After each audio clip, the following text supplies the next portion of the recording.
जोरदार तालियों के साथ स्वागत कीजिए कमाल की actor Huma Qureshi. Thank you. Brief क्या था इस सीन से पहले? 2 लोगों को स्क्रिप्ट पढ़ना अलाउड नहीं थी। अनुराग वाज लाइक कि तुम बेवकूफ हो, तुमको बिल्कुल अक्ल नहीं है। इसमें जो बहुत फेमस सीन है वो जो परमिशन लेनी चाहिए ना। तो ही was very upset with me कि ये मेरा सीन खा गई। जब रोमांटिक सीन्स होते थे उससे ठीक पहले भी आप नवाज भाई बोल देती थी। तो उनने मुझे बहुत डांटा, इधर आओ तुम, देखो मन से तुमको जो मानना है मान लो। रोमांटिक सीन से पहले भाई बोलोगे तो मैं कैसे रोमांस करूंगा। अपनी फीस के बारे में आप सोचती हैं कि जो वासेपुर में लिया पैसा काफी लूटा था मुझे उन लोगों ने, है ना? काफी लूटा। बोला बाद में कभी? मैं तो जा के इंटरव्यू क्यों दे रही हूँ क्योंकि मेरा पीआर वहाँ पे सड़ रहा है कि क्या बोल दिया इसने। आपने चक दे के लिए भी ऑडिशन किया था। अरे वाह, तुम कहाँ से खोज के लाते हो यार। ये तो मैं भी भूल गई थी मैंने चक दे के लिए ऑडिशन दिया था। सिनेमा में आप लगता है चीजें थोड़ी फेवरेबल हो गई हैं। डबल एक्सेल नाम था ना फिल्म का कि ऐसी कोई फिल्म आएगी। अब तुमने वजन बढ़ा लिया, अब तो तुम्हारा करियर खत्म। मेरे को ऐसे लोगों की आंखों में नजर आता था कि ये बोल रहे हैं बेवकूफ लड़की है। बदलापुर में रोल आपका एक सेक्स वर्कर का था, झिमली। मैं बहुत घबराई हुई थी, सेक्स वर्कर का रेप कैसे हो सकता है। पर ऐसे अपने लिए आपने ऐसे कुछ बाउंड्रीज सेट की हैं? I would not like to ever do a nude scene because I don't think। Madhuri Dixit के साथ आपका किसिंग सीन भी शूट हुआ था या होने वाला था? ये भाई क्या बोल रहे हो आप? अरे नहीं। सोच समझ के सवाल पूछो यार। बाद के दौर में कई लोग कहते हैं कि फिल्में रियलिस्टिक बनने के लिए ना गालियां भी होती हैं, बट गालियां तो मजेदार होती हैं। मैं तो दिल्ली से हूँ यार, मुझे गालियों से कोई प्रॉब्लम नहीं है। तो महारानी करते हुए या जब आपको रोल ऑफर किया गया, आपने स्क्रिप्ट पढ़ी होगी, बहुत सारे लोग आके बोलते हैं कि अरे आप जब बात करती हैं हमको लगता है कि आप बिहार में कौन से क्षेत्र से हैं, तो मुझे बड़ा मजा आता है क्योंकि मेरा कोई दूर दूर तक लेना देना नहीं है। इस तरह का रोल पिक करना रिस्की नहीं होता कई बार? हमेशा सुंदर दिखते को बोर हो गई हूँ। कॉकरोच जनता पार्टी का प्रोटेस्ट चल रहा है। बहुत कम होता है कि बॉलीवुड से या कुछ इस पर बात करें। इंडिया में बहुत रिस्की है क्या ये करना?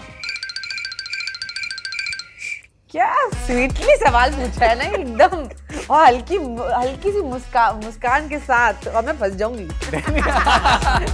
सैलरी का इंडस्ट्री में पे में जो इनइक्वालिटी है मेल और फीमेल एक्टर्स के बीच में, उसके ऊपर आपका क्या स्टैंड है? नहीं, मैं सिर्फ मुस्कुरा ही सकता हूँ। आप भी मुस्कुरा के टाल दीजिए। अब मैं क्या बोलूँ आपको। टॉक्सिक के बारे में ये कहा जा रहा था कि ये एक महिला केंद्रित फिल्म है और महिलाओं को बहुत ही पावरफुल ढंग से दिखाया गया है, लेकिन जब फिल्म के टीजर आए या ट्रेलर्स जो भी, आई फील अभी आपने टॉक्सिक के बारे में कुछ देखा ही नहीं है, तो रुक जाइए। Brought to you by Higher Anshada University. Big isn't a size, it's an experience. Higher Mini LED TV. ये दृश्य आप पहले देख चुके हैं। खिड़की पर एक लड़की खड़ी है, गुलाबी दुपट्टा है, सूट नीला है, उसके बाल अलसाई हुई सुबह की तरह बिखरे हुए हैं और हाथ में शोशेबाजी के लिए लिया गया एक क्राइम नॉवल है जिसका नाम है जाल। खिड़की से वो अपने सांवले नायक को देखती है और फिर अचानक अंदर भागती है और आईने के सामने खड़ी होकर के लिपस्टिक लगाने लगती है। छोटे शहर के लड़कों से पूछिएगा कि उन्होंने अपनी प्रेमिकाओं की कल्पना इसी तरह से क्यों की है, जो उत्तर मिलेगा उसी वजह से ये सीन मशहूर हुआ। पर बात यह है कि मोहसिना तो उस दिन फैसल खान को देख रही थी, लेकिन असल ज़िंदगी में मोहसिना का किरदार करने वाली वो लड़की खिड़की से अपने सपनों को देख रही थी, क्योंकि आँखों पर काला चश्मा लगाकर, पैंट्स में पेजर फंसाकर, सिगरेट उछालते हुए और अपनी फुल फैशन कैपेसिटी में उस दिन जो उसकी ओर बढ़ रहा था वो फैसल खान नहीं था, वो उस लड़की का मुंबई का सपना था और वो श्रृंगार भी उसी सपने के लिए था। क्योंकि ये लड़की दिल्ली के कालकाजी से निकली थी, जो बचपन में हर साल कृष्ण बनती थी और सोचती थी कि यार एक बार कोई राधा भी बना दो। पर हम सब की तरह ही, आम लोगों की तरह ही स्वयं को लेकर के आशंकाओं से, खदशों से भरी हुई थी। इसीलिए स्कूल में वो क्वेश्चन मार्क की तरह झुक कर के खड़ी होती थी और टीचर्स कहते थे कि बेटा एक्सक्लेमेशन मार्क बनो जीवन में। और जब वो मुंबई आई तो अपने हिस्से के धक्के मिले, धूल मिली, और एक दिन सेट पर एक दाढ़ी वाला आदमी मिला, अनुराग कश्यप। उसने पूछा कि ये चेहरे पे लगाया क्या है तुमने, और जवाब आया कि ये मेरा 10वां ऐड है और आपका पहला है। उस एक लाइन में जो कॉन्फिडेंस था, उसने आगे की कहानी को आधार दे दिया। ये भी बता दिया कि मैं दिल्ली से हूँ। फिर मोहसिना आई, जो भारतीय सिनेमा की याददाश्त का हिस्सा रहेगी हमेशा, जिसने फैसल खान को बताया और हमें सिखाया कि कभी कभी अपनी माताजी के साथ भी सिनेमा देखने जाना चाहिए, जिन्होंने बॉडी शेमिंग पर फिल्म बनाई, जो मेकअप उतार करके महारानी बनी, जो रजनीकांत पर चिल्लाने से डरी लेकिन कैमरा ऑन हुआ तो ज़ोर से चिल्लाई भी, जो हॉलीवुड पहुंची तो ऐसे कि मशहूर फिल्म मेकर जैक स्नाइडर उनके लिए पोस्ट करने लगे। तो देवियों और सज्जनों, ये उस लड़की की कहानी है जो अपने किरदारों में इस तरह खो जाती है कि आप उन किरदारों में खुद को तलाश सकें, खुद का एक हिस्सा खोज सकें। तालियां ज़ोरदार होनी चाहिए क्योंकि आज न्यूज़ रूम में मौजूद हैं कमाल की actor Huma Qureshi.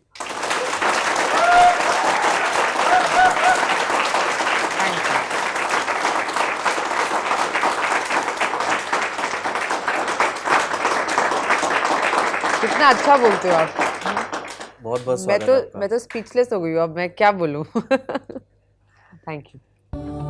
Where the software engineer meets the talented photographer, the world comes together at Sharda University. आज हम लोग जब जो हमारी टीम है जो रिसर्च करती है इस बातचीत के लिए, आई थिंक 60 पन्ने हैं ये, अरे बाप रे। तो उस सीन को कई बार देखा गया कि कैसे वो इंडियन मिडिल क्लास लड़कों के लिए, जब घर में आप अपनी प्रेमिका की कल्पना करते हैं ना, तो उसको परफेक्ट तरीके से इमेजिन नहीं करते हैं। उसके बाल बिखरे होते हैं, उसका श्रृंगार भी नहीं है। वो दिखा सकते हैं अभी? चाहता हूँ इसी सीन से बात शुरू करें। आपको याद नहीं होगा ये नॉवेल का नाम, मुझे याद है, जाल। अपने अपने पसंदीदा, इस ब्रीफ क्या था इस सीन से पहले? यार ये फिल्म के, ये मुझे बहुत अच्छे से याद है ये सीन, क्योंकि जिस घर पे हम शूट कर रहे थे, एक रात पहले मैं इस लोकेशन पे आई थी और वो सीन, नवाज एक सीन शूट कर रहे थे, उसका एक्सटीरियर, जब वो खिड़की से चढ़ के मेरे कमरे में आते हैं, जो हमने बाद में शूट किया।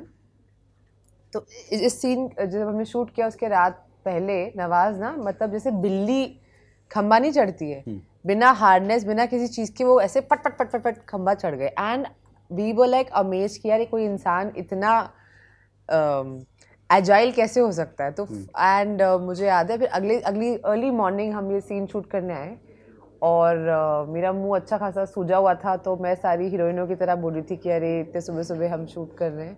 एंड अनुराग वाज लाइक कि तुम बेवकूफ़ हो, तुमको बिल्कुल अक्ल नहीं है। तो आई डिडंट नो, जो आप अब मुझे बोल रहे हैं, शायद उनका भी शायद थॉट यही होगा। That's the beauty of it. The beauty of the scene is कि ये लड़की सुबह सुबह उठी है, हल्का शक्ल पे हल्की सी सूजन है, जो नींद अभी मतलब ठीक से टूटी भी नहीं है, बाल बिखरे हुए हैं, और खुद ही अपने हाथ से बहुत ही घटिया 20 रुपए की लिपस्टिक और वो सब अपने मुंह पे लगा रही है, जिसका एक्चुअली इट्स नॉट मेकअप, ऐसा नहीं कि बहुत ही कुछ ज़्यादा स्टाइलिश हो, वो हल्का टूटा फूटा सा है, मगर लड़का आता है और आप बस रोमांस कर रहे हो, जो हमारे दिमाग में एटलीस्ट उस वक्त चल रहा था। बट आप कभी ऐसे शूटिंग करते हो तो आपको रियलाइज़ नहीं होता कि शायद कुछ चीज़ें इतिहास का हिस्सा बन जाएंगी। मुझे बिल्कुल अंदाज़ा भी नहीं था, हम तो बचपन में करते चले गए। आपके जो और वसीपुर के बाकी सीन्स जो ज़्यादा देखे गए हैं, अलग से काट के, जिन पे मिलियंस ऑफ व्यूज़ हैं, उन सब में ज़्यादातर में ना डायलॉग्स हैं जी। ये शायद एक सीन है जो अपने डायलॉग्स की वजह से मशहूर नहीं हुआ है, अपने सेटअप की वजह से और जो अदायगी है उसकी वजह से।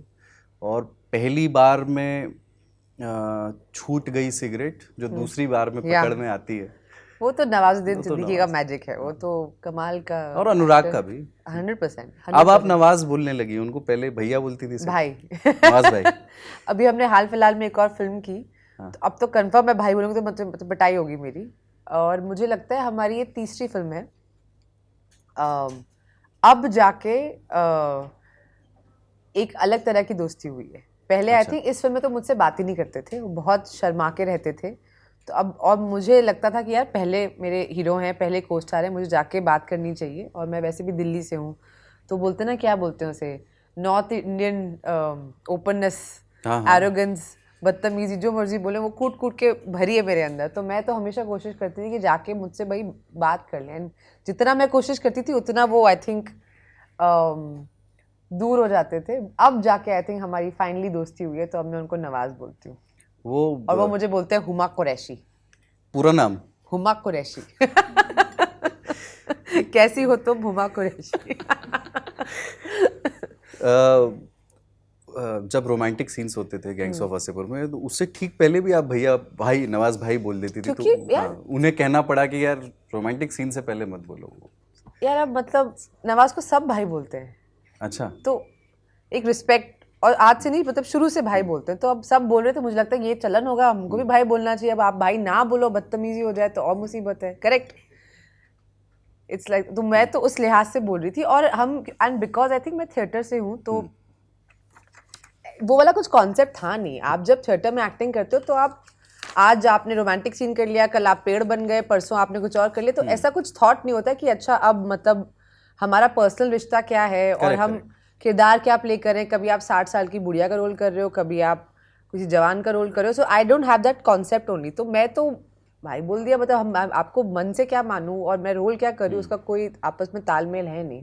पर उनने मुझे बहुत डांटा, इधर आओ तुम, देखो मन से तुमको जो मानना है मान लो, रोमांटिक सीन से पहले भाई बोलोगी तो मैं कैसे रोमांस करूँगा। तो मैंने कहा देखो बात तो सही है आपकी, बट नहीं, आई थिंक कुछ तो है। हमने जो नई फिल्म भी की है ना, एक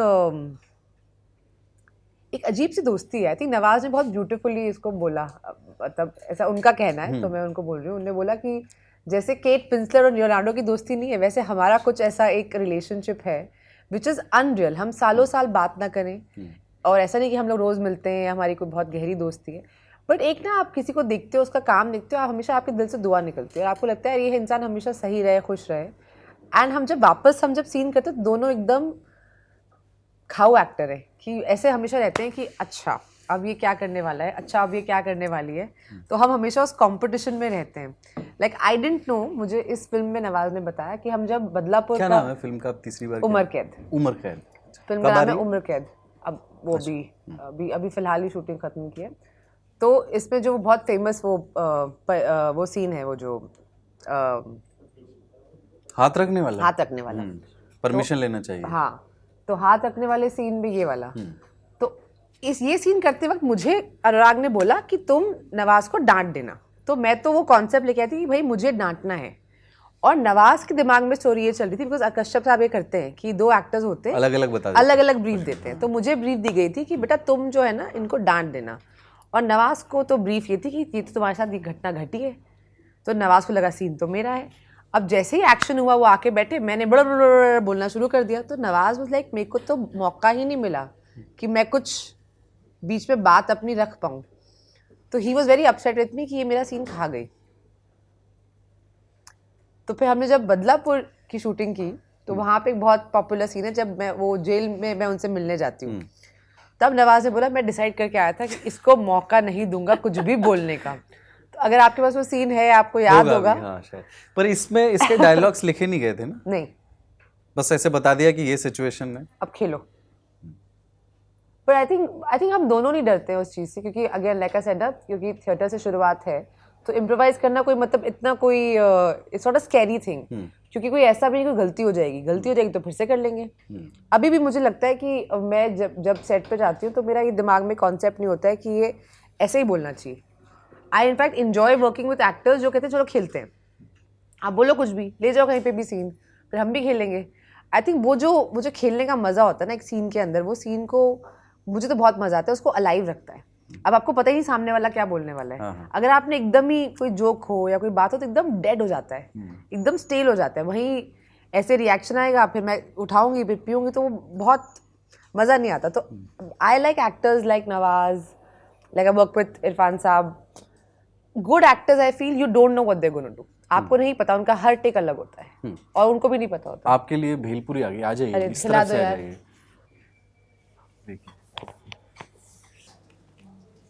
आप खाओगे? नहीं प्लीज। आप लोग कोई मतलब भेलपुरी कैसी है वैसे? चटपटी? तो रॉ सीन्स मतलब ये खेलने वाले एक्टर्स कौन कौन से? नवाज साहब हैं, और कौन कौन है जिनके साथ आपने काम किया है? अच्छा, मोस्टली सारे ही होते हैं, बहुत कम ऐसे एक्टर होते हैं जो बोलते हैं अरे कट कट कट कट। नहीं जो ज्यादा जो खेलना जिनको पसंद है, जिनको स्क्रिप्ट में बंधते नहीं है जो ज्यादा। Nawaz is like that, Varun is like that. Again बहुत अलग किस्म के एक्टर्स हैं, बट उनके साथ भी ऐसा नहीं है कि मतलब दे रुक जाएंगे या बोलेंगे कि अरे ऐसे कैसे।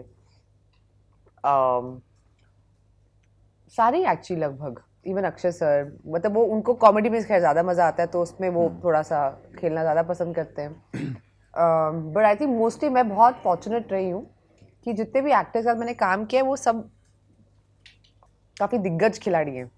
उनको मज़ा आता है कि थोड़ा ना गिव एंड टेक करने में, या कोई ऐसे कुछ इम्प्रोवाइज कर दिया या कुछ ऐसे लाइन बोल दी, वो बंधते नहीं है कि यही दायरा है हमारा, अब उसी में खेलेंगे। तो हर टेक अलग होती है, आपको पता ही नहीं कभी क्या होने वाला है। आई थिंक उसका अपना एक मज़ा होता है, उस डिस्कवरी का ना अपना एक मज़ा होता है। एक फिल्म जो अब आपकी आ रही है, आपके और आपके भाई साकिब सलीम के सलीम सिबलिंग्स नाम का प्रोडक्शन हाउस है, और फिल्म का नाम है बेबी डू डाई डू। हाँ जी, जिसमें आप बेबी नाम की एक लड़की का कैरेक्टर कर रही हैं जो सुन नहीं सकती है और बोल नहीं सकती जी। और हिट वुमन है वो। उसका ट्रेलर से ये पता चलता है कि वो लोगों की सुपारी लेती है, बंदूकें चलाती है साइलेंसर लगा के। उसके लाल छाते में उसकी गन है। हाँ वो देखा मैंने। तो भीड़ भड़क्के में जब जाती है तो लाल छाते के अंदर गन उसकी छुपी होती है और लोगों को ऐसे ट्रेन वेन में सुमड़ी में ऑफ कर देती है। क्या हुआ? ज़्यादा बम्बईया हो गया? पर मैं इस जैसे आप अपने प्रोडक्शन हाउस की जो फिल्म अब आप बना रही हैं तो उसमें अपने लिए एक एक्शन रोल चुना है, ये ही आप शुरू से करना चाहती थी क्या? क्योंकि मुझे वो ना डी डे का याद है, निखिल आडवाणी ने आपको बोला था कि भाई 2 रोल हैं डी डे में, चुन लो, एक तो इमोशनल वाला रोल है और एक एक्शन वाला, और आपने एक्शन वाला रोल चुना। क्या यही आप करना चाहती थी शुरू से, या ये था कि GOW की एक इमेज अलग बन गई है तो यार अब नहीं, छोड़ो उसको? मुझे एक्चुअली एक्शन करने में मज़ा आता है। Okay. मुझे बहुत मज़ा आता है और बहुत कम मौके मिलते हैं लड़कियों को एक्शन करने के, या एक्शन फिल्मों को लीड करने के। तो मैं तो हमेशा वैसी अपॉर्चुनिटी ढूंढती रहती हूँ, चाहे वो डी डे हो, या मैंने साउथ की एक फिल्म की थी वाले में विद अजित सर, उसमें मैंने किया था क्योंकि वो कॉप का रोल था, उसमें मेरे को एक्शन करने का मौका मिला, तो मैं तो बहुत एक्साइटेड थी कि you know hand to hand combat करने का मौका मिलेगा। मुझे बहुत मज़ा आता है। आई थिंक आई नो आप लोग शायद मानोगे नहीं, और मेरी इमेज थोड़ी सी ऐसे ड्रामेटिक एक्टर की ज़्यादा है, बट दो इंस्टेंसेस में बहुत मज़ा आता है शूटिंग के वक्त। एक जब आप गाना शूट कर रहे हो और एक जब आप एक्शन शूट कर रहे हो, अलग ही माहौल होता है, अलग ही एनर्जी होती है। थोड़ा इलेबोरेट करिए। हाँ, क्योंकि क्या है ना, 2 लोग अब सीन ड्रामेटिक सीन कर रहे हैं, आप गुस्सा कर रहे हो, हंस रहे हो, रोमांटिक सीन कर रहे हो, चलो फिर भी आप एक सेंस आपको पता है रिदम की, अच्छा ये होने वाला है। आप जब गाना परफॉर्म कर रहे होते हो, आप जब एक्शन कर रहे होते हो, तो एक अलग ही एक एनर्जी होती है। मतलब सब बहुत सारे जूनियर्स होते हैं, या हार्नेस का कुछ शॉट होता है, या आप कुछ फिगर आउट कर रहे होते हो कि गन को कैसे असेंबल वो करोगे, तो ना एक सेंस ऑफ डिस्कवरी हमेशा रहती है कि आपको पता नहीं वो कैसे होगा।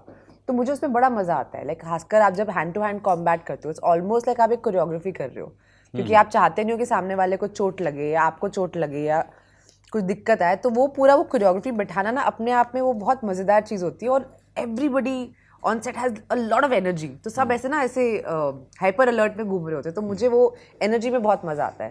क्योंकि मतलब सीन तो हम कर ही लेते हैं, मतलब अब कुछ नया करने को मौका मिलेगा। दिल्ली में रहते हुए कभी ये hand to hand combat real life में नहीं किया?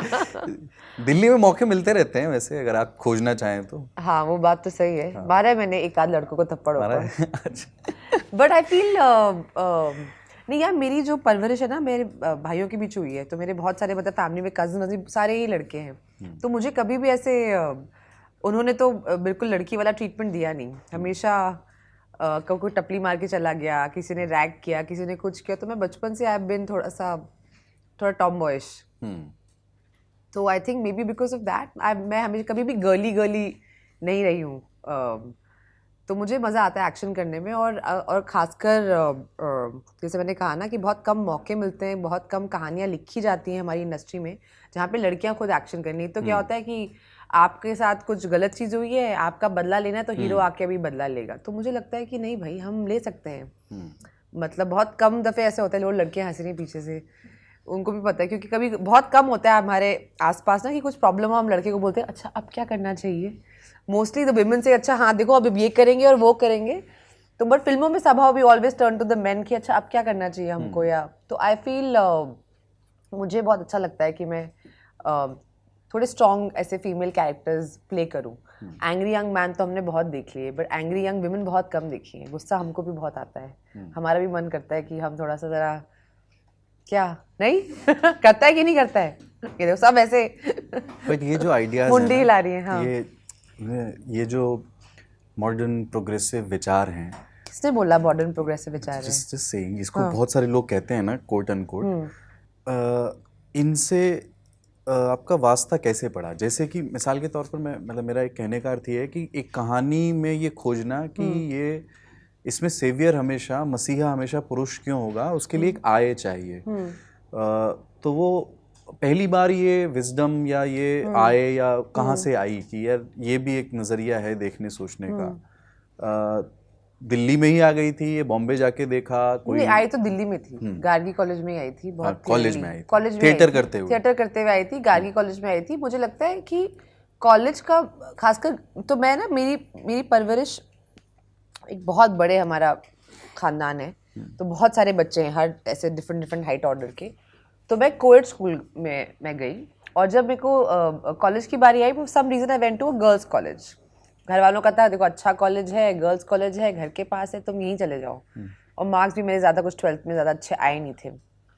तो I went to Gargi. I thought वो ना मेरी लाइफ का सबसे अच्छा डिसीजन इसलिए था क्योंकि एक गर्ल्स कॉलेज में सब चीज़ें आपको खुद करनी होती हैं। कोई भी जेंडर्ड काम नहीं होते कि ये लड़कों का काम है, लड़कियों का काम है। अगर हम प्ले कर रहे हैं तो यहाँ की लाइटिंग कैसे होगी, और परमिशन कैसे होगी, और ये कैसे होगा, फला सब चीज़ आपको खुद करनी है। तो एक अलग तरीके का एक आई वुड से कॉन्फिडेंस आता है, क्योंकि आप किसी पे डिपेंडेंट नहीं हो। क्योंकि हम जब जाते थे वेंकी या हिंदू कॉलेज, जब ऐसे इंटर कॉलेज कॉम्पिटिशन होते थे, तो वहाँ हम देखते थे बहुत क्लियरली डिफाइन होते थे कि लड़कियाँ ये वाले काम करेंगी और लड़के थोड़े बॉयज़ वाले काम करेंगे। और हमारे यहाँ तो कोई चक्कर था ही नहीं। हम तो स्क्रिप्ट ढूंढते थे कि कौन से प्ले करें जिसमें लड़कों के रोल कम हो या हो ही ना, और या हम खुद लिखते थे। अब लाइटें भी हम कर रहे हैं, सामान भी हम उठा रहे हैं, everything we were doing on our own. तो कहीं ना कहीं वो एक वो चीज़ आती है कि काम लड़के या लड़की का नहीं होता है, या आप चीज़ों को एक नॉन जेंडर्ड लेंस से देखना शुरू करते हो कि नहीं यार मतलब क्यों, मैं भी इंसान हूँ, मुझे भी उतनी तकलीफ होती है, उतना ही गुस्सा आता है अगर मेरे साथ कुछ सही हो या गलत हो। मगर हाँ, कभी कभी लोगों का देखने का तरीका अलग होता है। आपने कहा लोगों का देखने का नज़रिया कई बार अलग होता है। हाँ।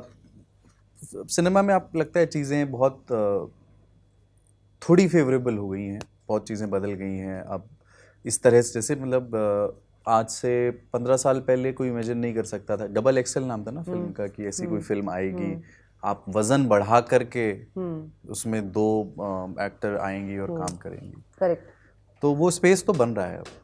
हाँ, क्योंकि मेरे लिए तो ज़्यादा अनइमेजिनेबल ये है कि आप लड़कियों को आज भी उनके वजन को लेके या कलर को लेके ताना मार देते हो। मेरे लिए ज़्यादा अनइमेजिनेबल वो है। मुझे लगता है ये तो बहुत नॉर्मल सी चीज़ है, क्योंकि अगर मेल एक्टर्स अपना वजन बढ़ा सकते हैं या घटा सकते हैं और उनको ये डर या खौफ नहीं होता कि इससे मेरे करियर पे या मेरे स्टारडम पे असर पड़ेगा, तो लड़कियों को ये लेके क्यों होता है। और ऐसा हुआ था मेरे साथ। बहुत सारे लोगों को लगा कि तुम तो वैसे ही तुम लंबी चौड़ी हो, अब तुमने वजन बढ़ा लिया, अब तो तुम्हारा करियर खत्म। मेरे को ऐसे लोगों की आंखों में नजर आता था कि ये बोल रहे हैं बेवकूफ़ लड़की है, इसको पता नहीं इसने क्या किया अपने साथ। क्योंकि अब एक हीरोइन की डिज़ायरेबिलिटी उसके लुक्स को लेके होती है, तो कौन बढ़ाता है 20 किलो वजन, ये क्या बेवकूफ़ी है, इतने कितने पे तुम्हें पैसे दे दिए ये पिक्चर करने के। बट आई फील मुझे बहुत मज़ा आया। और मैं जब भी कहीं ट्रैवल करती हूँ ना, बहुत सारे लोग आके मुझे बोलते हैं, लड़कियाँ लड़के खास करके, कि आप थैंक यू आपने फिल्म बनाई।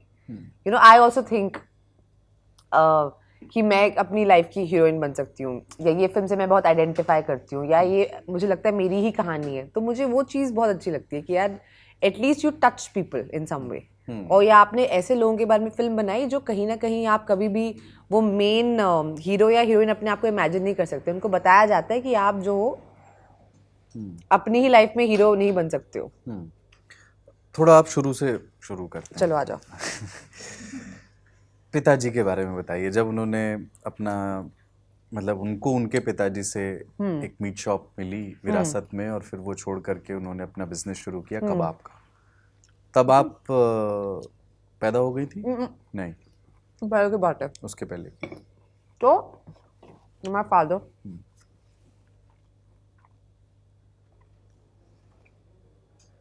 तो मेरे फादर जो है इनको एक मटन की शॉप विरासत में मिली मेरे दादा हुजूर से। और बहुत अच्छी कहानी जो मुझे अभी रिसेंटली डैड ने बताई। तो ये मटन का काम करते थे, तो लोग आते थे कैलाश कॉलोनी में और उनसे मटन खरीदते थे।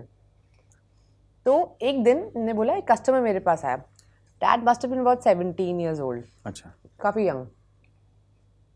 तो बंदे ने बोला कि यार आपका क्वालिटी ऑफ मीट बहुत अच्छा है, लेकिन हमारे घर पे ना पार्टी है, तो आप कोई बंदा बता दो जो अच्छी बिरयानी बना दे। My dad was enterprising. उन्होंने बोला कि भाई बिजनेस सामने से चल के आ रहा है, तो उन्होंने बोला मैं आपको बनवा के दे दूंगा। तो उन्होंने कहा ये सुपर हो जाएगा, आप कल आ जाइए इतने इतने टाइम पे हमारे घर पे। तो my dad went to this person's house. मैंने देखा कि उनको बुलाया, बिठाया, खूब खातिरदारी करी। तो उनको लगा यार ये बिजनेस तो ज़्यादा एक तो प्रॉफिटेबल भी है और इज्जतदार भी है कि इतना मतलब वो हो रहा है। He was very young. उस दिन ही डिसाइडेड कि मुझे जो है ये एक्सप्लोर करना चाहिए। तो ये खुद एक्सपेरिमेंट करते थे विद कबाब्स और अपने दोस्तों को बुला के उनको खिलाते थे। तो उनका एक हेल्पर होता था, तो उससे बोला पापा को कि हम ना जब सब खाना बच जाता है तो बहुत सारा जो मैरिनेटेड स्टॉक है वो रह जाता है, तो उसको मैं बेचना शुरू कर दूँ। तो उन्होंने बोला आप बेचना शुरू कर दो। तो पहले दिन, and I am talking about 1970s, जब 100 रुपये की सेल हुई, तो माय फादर सेड उस दिन मैंने डिसाइड किया कि यार ये तो बिजनेस हो सकता है। और तब उन्होंने फिर अपने फादर के थोड़ा खिलाफ जाके एक रेस्टोरेंट खोलने का वो किया, जो हमारे फैमिली में ट्रेडिशन नहीं था। तो उस टाइम पे मेरे दादा बहुत उनसे खफा हुए कि यार ये क्या मतलब है, अब तुम लोगों की झूठी बर्तन धोगे और ये हमारे घर का काम नहीं है whatever. But no, he was very clear, उनको यही करना था। और उन्होंने छोटा सा एक रेस्टोरेंट खोला और दिल्ली में काफ़ी लोगों की मेमोरीज़ हैं उस रेस्टोरेंट से जुड़ी हुई, क्योंकि वो बहुत छोटा सा लोगों ने देखा और अब वो बढ़ते बढ़ते बढ़ते मतलब अभी काफ़ी सारे अभी खुल गए हैं। सलीम्स। तो या ऐसे उसकी शुरुआत हुई। बचपन में आप भी बचपन से ही गोलू बोलू सी है ना? कृष्ण का रोल वाला क्या सीन है कि मतलब क्या स्किट करते थे, क्या होता था जिसमें कृष्ण बनने को मिलता है? कालका जी में हम रहते थे। C14 एक कालका जी, बहुत छोटा सा घर था और बहुत अच्छी यादें मेरी और साकिब की उस घर से जुड़ी हुई हैं। ये राज छोटू।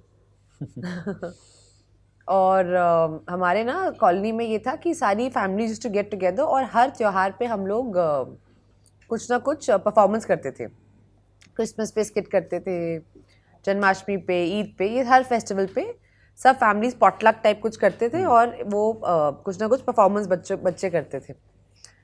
तो मुझे हमेशा जन्माष्टमी बहुत अच्छा वहाँ पे ना एक वो परफॉर्मेंस होता था। तो सब लड़कियाँ अपना घाघरा चोली पहन के डांस, गोपियाँ बनती थी, एक राधा बनती थी। और क्योंकि मैं गोलू मोली थी तो मुझे वो हमेशा कृष्ण बनाते थे, ऐसे मोर पंख लगा के और पीली धोती पहन के। और मैं रोती थी कि मुझे राधा बनना है बाकी गर्ल्स की तरह और ऐसे घाघरा पहन के ऐसे डांस करना है, बट कभी ऐसा हुआ नहीं। तो मेरी मदर ने एक येलो कलर की धोती खरीद के घर पे रख ली थी कि हर साल हुमा कृष्ण जी का रोल करती है, तो that used to be a thing. मुझे बचपन में राधा नहीं बनने दिया। ये मेरा एक रह गया मेरे बचपन के दोस्तों के साथ। पर परिवार के किसी कोने से ये ख्याल नहीं आया कि तुम्हारा नाम हुमा कुरैशी है? नहीं, हम तो ऐसे, हमारी तो परवरिश ऐसे हुई नहीं, कभी भी नहीं हुई। हम तो बहुत ही मतलब सेक्युलर लिहाज से हमारी परवरिश हुई। मेरे पेरेंट्स इनफैक्ट प्रैक्टिसिंग मुस्लिम हैं और काफ़ी स्टॉन्च मुस्लिम्स हैं, पर हमें कभी नहीं रोका गया। मैं तो हमारे जितने नेबर्स उनके साथ बहुत दफ़े बचपन में कभी हरिद्वार चले गए, कालका जी का मंदिर है वहाँ पे, हमारी नेबर होती थी लीना दीदी, उनके साथ वो कुछ व्रत रखती थी, तो आई यूज्ड टू गो, जो फ्री में प्रसाद खाने को मिल जाता था तो कभी रोका नहीं गया। और वो भी हमारे साथ कभी अजमेर शरीफ, कभी कहीं। So my parents never stopped us from going anywhere और बिलीविंग इन एनीथिंग। अगर कोई चीज़ करके आपका ईमान टूट जाए तो बहुत ही कच्चा ईमान है, नहीं? फर्स्ट रेबेल, वो रेबेलियस घटना जीवन की ये कौन सी थी जब घर पे बोला कि बनना तो एक्टर ही है? मतलब एक सॉर्ट ऑफ रेबेलियन ही है वो। हाँ, रिबेलियन तो है। मुझे मेरी पहली फिल्म का ऑफर मिल गया था। अच्छा। फिर बताया मैंने, मैं तो बहुत साल बड़ा झूठ बोला। आप जब थिएटर करती थी गार्गी हाँ। कॉलेज में, तो घर पे नहीं पता था कि थिएटर हो रहा है? हाँ, तब पता था। थिएटर तो शौक होता है ना, कल्चरल एक्टिविटीज क्या एक्स्ट्रा करिकुलर। तो वो अलाउड होता है। तो वो तो सब बोलते हैं कि अच्छा है, डिबेट भी करती हूँ मैं, और थिएटर भी करते हो आप, और न्यूज़लेटर के एडिटर भी हो, तो ये सब अच्छी बातें हैं, मतलब पर्सनालिटी अच्छी होती है। तो करते करते करते आई स्टार्टेड डूइंग थिएटर थोड़ा सीरियस तरीके से। एक्ट 1 के साथ शुरू कर दिया, आमिर रज़ा हुसैन साहब के साथ शुरू कर दिया। कॉलेज में तो हम करते ही थे। फिर एक एक्ट 1 एनके शर्मा वाला एक्ट 1। फिर एक जमघट करके एक स्ट्रीट चिल्ड्रन ऑर्गेनाइजेशन है, फिर वहाँ पे बहुत सारी किताबें थिएटर पे पढ़नी शुरू करी। तो अगस्तो बॉल और ये सब की थिएटर फॉर अंडर प्रिविलेज और theatre for all those things. अब वो पढ़ के जाके बच्चों पे एक्सपेरिमेंट करते थे, क्योंकि उनको भी कोई वॉलंटियर चाहिए होता था और हमको चाहिए होता था कोई ऐसे वर्कशॉप। हमने कुछ प्लेज वहाँ पे डायरेक्ट किए उनके साथ। तो वो बहुत ही इंटरेस्टिंग फेज था, सिर्फ ग्रोथ का। वो करते करते मुझे मेरी पहली फिल्म का ऑफर आ गया। तो मैंने कहा ये तो बहुत ही, फिर उसके बाद घर पे बताना पड़ा कि अच्छा शायद ना हमें बॉम्बे शिफ्ट होना पड़ेगा। तो बोला कि तुमको कोई क्यों बुलाएगा भाई, क्योंकि ऑब्वियसली कभी आपने घर पे ये बात ऑनेस्टली उस वक्त शेयर नहीं की है या डिस्कस नहीं की है। तो थोड़ा सा शॉकर था I think for parents, but थोड़ा समय भी लगा, 6-8 महीने उनको समझाने में कि नहीं यही करना है। बट आई थिंक जब मैंने डैड को थोड़ा बैठ के समझाया और मैंने बोला कि आप मना करोगे तो मैं नहीं जाऊँगी, बट अगर आपने मना कर दिया तो फिर मैं ज़िंदगी भर मुझे अफसोस रहेगा कि आपने मुझे उस वक्त सपोर्ट नहीं किया जब मेरे पास चांस था। फिर बुढ़ापे में करूँगी मैं माँ दादी के रोल, बट ये रिग्रेट हमेशा रहेगा कि मैं ये नहीं कर पाई। थोड़ा ऐसे मैंने इमोशनल खेला जैसे लड़कियों को पता होता है पापा को कैसे पटाना है। तो of course he got very emotional and मान गए वो, और ने बोला अच्छा तुम कल ही जाओ, और साल भर का टाइम दिया। 1 साल का टाइम, वेरी फिल्मी, प्रॉपर फिल्मी था। 1 साल ट्राई करो, हो गया तो बहुत अच्छे, नहीं कर पाए तो वापस आ जाना, MBA करना, रेस्टोरेंट चलाना, शादी करना, जो करना है, बट ज़िंदगी में बैठ के स्ट्रगल मत करना। उनका आई थिंक फेयर ये था कि मेरे बच्चे अब मतलब ये तो हाथ से निकल गए हैं, इनको बस ये फिल्मी कीड़ा लग गया है, और पता नहीं साके पहले चले गए थे ना मुंबई आपसे? नहीं, पहले मैं गई थी, वो गई कुछ महीने बाद आए थे, बट उनकी फिल्म मुझसे पहले रिलीज हो गई थी। मुझसे तो फ्रेंडशिप करोगे? हाँ, वो मेरी इंडस्ट्री में सीनियर हो गए हैं, थोड़ी रिस्पेक्ट उनको उस चक्कर में भी ज़्यादा देनी पड़ती है। अब प्रोड्यूसर भी हो गए हैं। आप घर पे खुश हैं सब बच्चों की तरक्की से? मतलब पिताजी? अच्छा मैं हाँ। बच्चों की, मेरे बच्चे नहीं हुए मेरे अभी। नहीं। कुछ गलत इन्फॉर्मेशन है 60 पन्नों में। हाँ नहीं, बहुत खुश हैं। अभी तक वो बॉम्बे में हैं फिलहाल, तो वेरी हैप्पी, काफ़ी खुश हैं। आमिर की फिल्म के लिए जब फोन आया था जी, वो किस्सा क्या है? यही किस्सा है, मैं वो प्ले किया, यही किस्सा है, मैंने प्ले किया था डायरेक्ट जमघट के बच्चों। आज हम सुबह इनफैक्ट वहीं से आ रहे हैं, वो उनका आज एक नया सेंटर खुला है। बहुत कमाल का काम करते हैं वो। बेसिकली अंडर प्रिविलेज बच्चे जो घर से अपने भाग जाते हैं, उनकी रिहैबिलिटेशन, उनकी education, life skills, theatre for healing. Theatre उनका बहुत इंपॉर्टेंट एस्पेक्ट है, जैसे बच्चों के साथ वो काम करते हैं। तो मैंने उस टाइम पे एक प्ले डायरेक्ट किया था, उसका नाम था ईदगाह एक्सप्रेस, और बच्चों ने ही उसमें एक्टिंग की थी। तो एंड में बुलाते हैं ना कि आप भी आ जाइए, तो अपना मैं झोला छाप कुर्ता उर्ता फैब इंडिया का, मेरे तब ऐसे कर्ली से ऑरेंज, पता नहीं क्यों मेरे ऑरेंज बाल होते थे उस टाइम पे। तो मैं स्टेज पे चली गई और कुछ बोला मैंने, जो भी प्रोसेस के बारे में, जैसे हम आप क्या ही बोलोगे। और अगले दिन मैं बॉम्बे में थी, I was doing a play, एक अंग्रेज़ी का प्ले मैं कर रही थी with Aamir Raza Hussain. Coincidence की बात है, मुझे कॉल आया एक इंसान का, तन्मय मोहन उनका नाम है, वो असिस्टेंट डायरेक्टर है फिल्मों में। तो उस टाइम वो तारे ज़मीं पे फिल्म पे काम कर रहे थे, तो उनका कॉल आया कि से हम आमिर खान प्रोडक्शन से बोल रहा हूँ आप आ जाइए, आप हमें अपना ऑडिशन भेज दीजिए। मुझे लगा कोई बुद्धू बना रहा है, हमें कोई क्यों कॉल करेगा आमिर खान प्रोडक्शन से। तो मैंने बोला मैं यहीं पे हूँ, मैं मिस्टर खान से खुद पर्सनली आके मिल लेती हूँ। और मैंने फ़ोन रख दिया, फुल टशन। अगले दिन फ़ोन आ गया कि आ जाइए हमारे खार वाले ऑफिस। अब डर कि खार कहाँ है, खार मुझे तो पता ही नहीं है खार कहाँ है। But then I audition for that film. खैर फिल्म हुई नहीं, बट तब से दिमाग में आ गया कि ट्राई तो करना चाहिए, अपना चांस तो है। मुंबई आने के बाद एड फिल्म्स बहुत किए। काफ़ी एड फिल्म्स किए जी। अभिषेक बच्चन वाला वो पहला एड था मेरा, पहला एड था वो। बट उसमें ये कि आप एक बड़े स्टार के साथ दिखी और घर वाले बड़े खुश हो गए। हाँ। सारे दोस्त वोस्त, आप आईपीएल चल रहा है, आपका ऐड आ रहा है। सडन पॉपुलैरिटी जो होती है, सब मामी चाची काकी सबका फोन आ रहा है, बेटा तुम्हारा ऐड देखा बड़ा अच्छा है। तो सडनली ना एक वो आ जाती है, क्या बोलते हैं उसको, लेजिटिमेसी, कि टीवी पे दिख रहे हो तुम। अब आईपीएल के बीच में तुम्हारा ऐड आ रहा है, वो भी 4-5 बारी, तो मतलब कुछ तो ढंग का बच्चे कर रहे हैं। और फिर एड फिल्म में ही एड फिल्म में ही काम करते करते अनुराग कश्यप से मुलाकात हुई। मेरे दिन कैसा मतलब I think about a year, not even a year actually. मुझे एक्चुअली एक लेडी है कास्टिंग डायरेक्टर अमिता सहगल, उनका ये सजेशन था। उनने मुझे बोला था कि तुम फिल्मों में ट्राई मत करना, पता नहीं कैसे कैसे लोगों से मिलोगी, एड्स अच्छे एड्स करो, क्वालिटी एड्स करो, अगर तुम में कुछ बात है तो they will come looking for you. जिस तरीके से उन्हें समझाया मुझे, इतने प्यार से बिठा के, सुलझी हुई महिला, मुझे उनकी बात में थोड़ी करेक्ट लगी।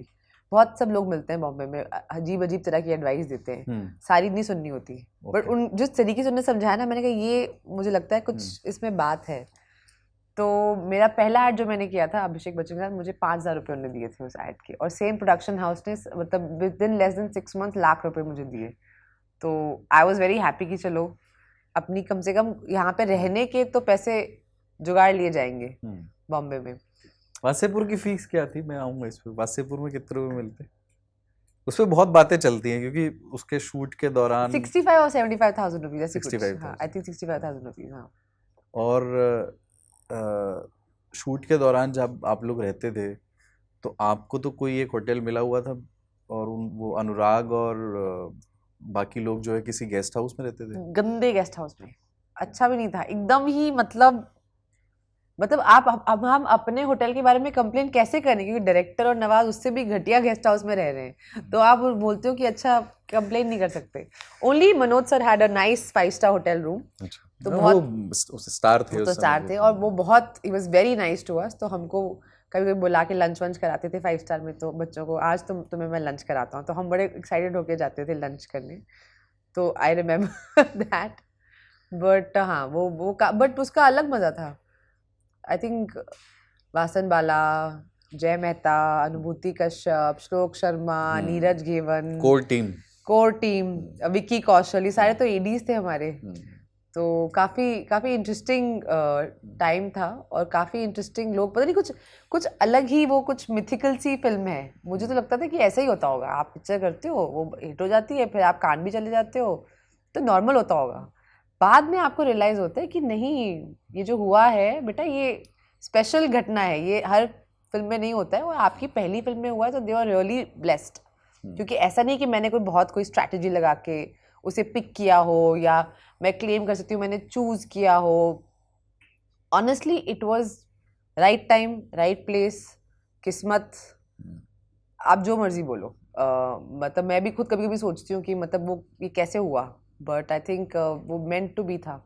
अपनी फीस के बारे में आप सोचती हैं कि जो वासेपुर में लिया पैसा, काफ़ी लूटा ना मुझे उन लोगों ने, है ना? काफ़ी लूटा। बोला बाद में कभी? हाँ, मैं तो जा के इंटरव्यू क्यों दे रही हूँ और कितना बोलूँ। बट पूरे देश को पता चल गया है। मैंने सुना कि अनुराग शायद बाद में ये सोच रहे थे, वो दौर वेब सीरीज का नहीं था ना, हाँ। फिल्म्स का था, और 2 लंबी फिल्में उन्होंने बनाई। बट अगर उसको वो वेब सीरीज के सीजन्स में निकालते, हाँ, सेकंड सीजन में बढ़ जाती है आपकी। हाँ, बट वो अपने आप में बहुत मजेदार चीज थी।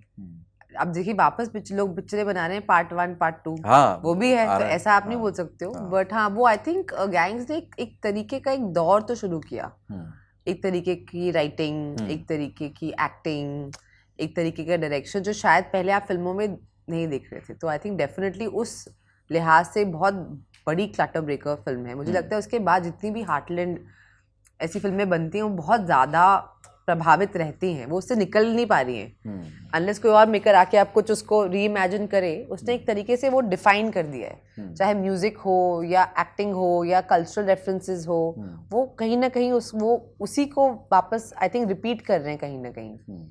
मनोज वाजपेयी के साथ काम का एक्सपीरियंस कैसा रहा? बहुत मजेदार। Of course one is a huge fan of Manoj sir, और पर आई थिंक जब आप किसी के साथ काम करते हो वो इंसान भी बहुत अच्छे होते हैं तो ज़्यादा मज़ा आता है। And he was very simple, very humble, and like I said ना, मुझे अभी भी याद है मैं रिचा और मनोज सर हम लोग जब प्रमोशन कर रहे थे तो उन्होंने बहुत प्यार से मुझे और रिचा को समझाया था कि देखो ये ना टाइम बहुत इन्जॉय करना तुम दोनों, क्योंकि पहली फिल्म का जो एक्साइटमेंट होता है इसका प्रमोशन का कभी वापस लौट के नहीं आता है, क्योंकि तब तक वो ऑफकोर्स इतना काम कर चुके थे एंड काफ़ी सीजन थे, इसलिए इसको एंजॉय करना। उसके बाद जब तुम सेकंड, थर्ड, फोर्थ पिक्चर जब करोगे तो बिल्कुल ना, जब तुम अच्छा क्या करना है, प्रमोशन करना है, अच्छा इंटरव्यू करना है, लंदन टॉप, ओके, तो एक सेंस ऑफ ना जेडेडनेस आ जाती है।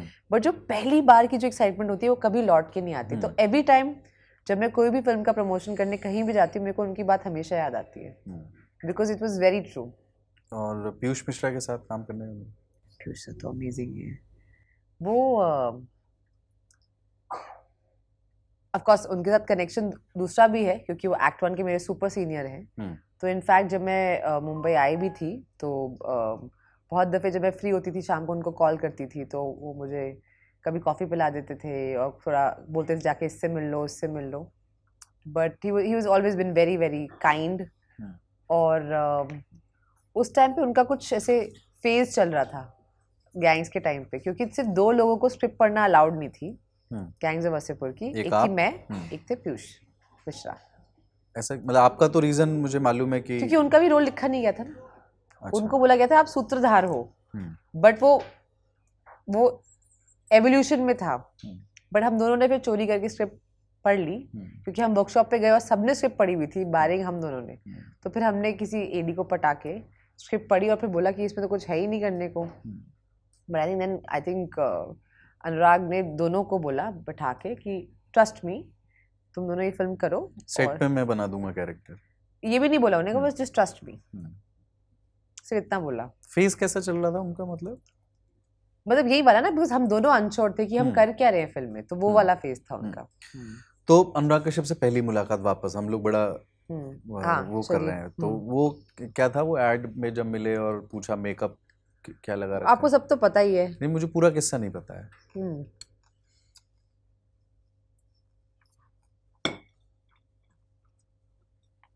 एक टिया करके कास्टिंग डायरेक्टर है, उनने हमारा ऑडिशन लिया, एक फ़ोन आया मुझे कि डायरेक्टर आपसे मिलना चाहते हैं। मैं तो अंधेरी में रहती थी और मीटिंग के लिए बुलाया बैंड्रा में किसी कॉफ़ी शॉप पे। मैंने कहा अरे यार अभी बैंड्रा जाना पड़ेगा, 100 रुपये लग जाएंगे अलग ऑटो में। तो पहले तो हम बैंड्रा गए, वहाँ पे पूरे 15-1 लोगों की टीम थी। फर्स्ट टाइम मेट अनुराग ने मिला, अच्छा तुम हो, ओके ठीक है। तो मैंने कहा ये कैसी मीटिंग है, मैं भाई 40 मिनट ऑटो में बैठ के आई हूँ ना मिलने के लिए, ओके। फिर मुझे पता चला कि उनका of course he was the Anurag Kashyap even then, you know, I mean huge fan. Black Friday हो गया, Gulaal, Dev D, some of my most favourite films. हम तो जब कॉलेज में थे तो हम तो बोलते थे यार ये है डायरेक्टर के साथ काम करना है। तो I was of course very very in of.